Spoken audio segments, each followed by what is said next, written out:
முதல் வாசகம். இயேசு உயிரோடு இருப்பதாக பவுல் சாதித்தார். திருத்தூதர் பணிகள் நூலிலிருந்து வாசகம்.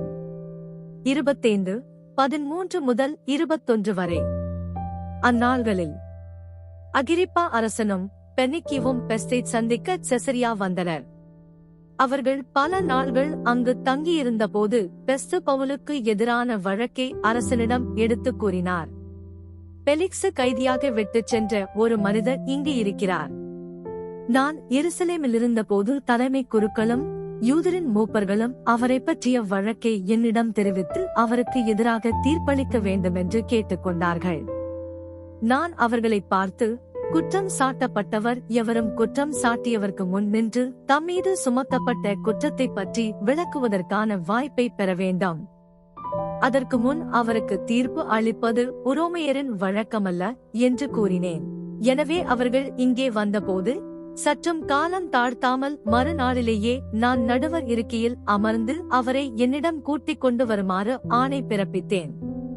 குற்றம் சுமத்தியவர்கள் எழுந்து பேசிய போது நான் நினைத்திருந்த கொடிய குற்றம் எதுவும் அவர் மீது சுமத்தவில்லை. அவர்கள் அவருக்கு எதிராகச் சொன்னதெல்லாம் தங்கள் சமயத்தில் உள்ள சில கருத்து வேறுபாடுகளாகத்தான் இருந்தன. இறந்து போன இயேசு என்னும் ஒருவரை பற்றியும் அவர்கள் பேசினார்கள்.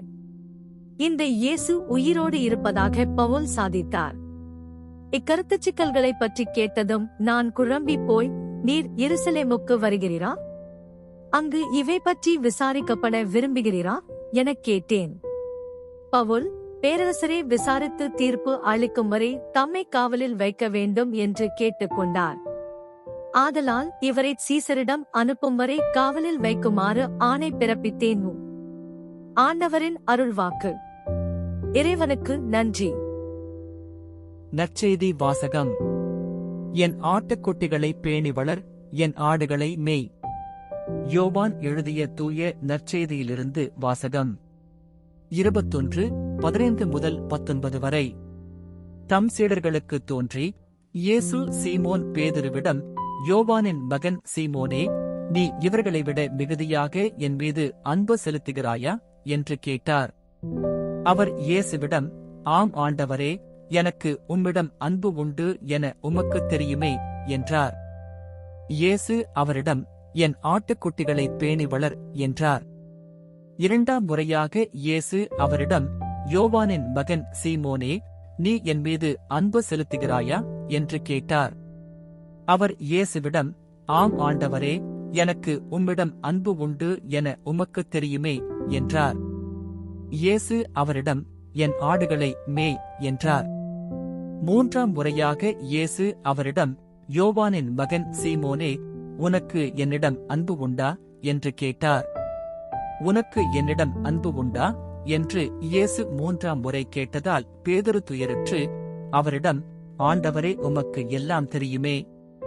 எனக்கு உம்மீது அன்பு உண்டு என்பது நீர் அறியாத ஒன்றா என்றார். இயேசு அவரிடம், என் ஆடுகளை பேணி வளர். நீ இளைஞனாக இருந்தபோது நீயே இடையை கட்டிக்கொண்டு உனக்கு விருப்பமான இடத்தில் நடமாடி வந்தாய். உனக்கு முதிர்ந்த வயது ஆகும்போது நீ கைகளை விரித்துக் கொடுப்பாய். வேறொருவர் உன்னை கட்டி உனக்கு விருப்பம் இல்லாத இடத்திற்கு கூட்டிச் செல்வார் என உறுதியாக உனக்குச் சொல்கிறேன் என்றார். பேதுரு எவ்வாறு இறந்து கடவுளை மாட்சிப்படுத்தப் போகிறார் என்பதை குறிப்பிட்டே அவர் இவ்வாறு சொன்னார். இதைச் சொன்னபின் பேதுருவிடம், என்னை பின் தொடர் என்றார். ஆண்டவரின் அருள்வாக்கு. கிறிஸ்துவே உமக்கு புகழ்.